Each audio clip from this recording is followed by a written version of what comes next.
In this video, let me show you how to charge your MacBook Neo. There's many different ways, so let's get started. In the box with your Neo, you should have a cable, that is a USB Type-C to USB Type-C, and a charger.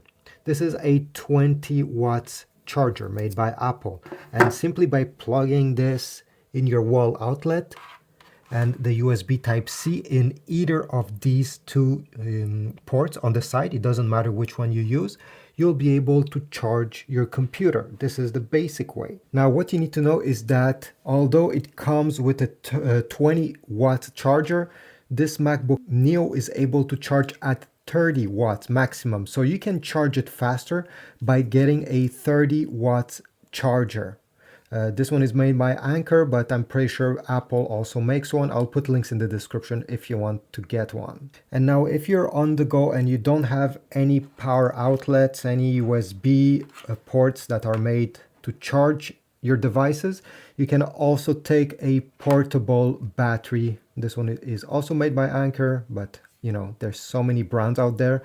And by connecting a USB cable, no matter which one, it doesn't matter, you don't have to use the original one. One side in the charger, one side in the Mac, it will start charging. Obviously, most of them are not able to charge your computer quickly, so it will take a while to charge, but at least you have another option on the go.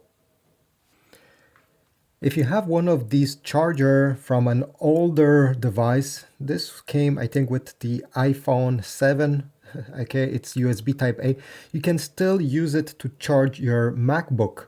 Unfortunately, since this is a 5 watt charger, it will take a while, okay? So the original charger that came in the box is 20 watts, imagine with 5 watts. It will be 4 times slower. But as a last resort, it's also possible, just find a cable, a USB cable that is USB type A to USB type C, and it's done. Thanks for watching. I hope this was useful. Check my Amazon links in the description down below if you want to get a charger, cables, anything for your MacBook Neo, and I'll see you in the next video.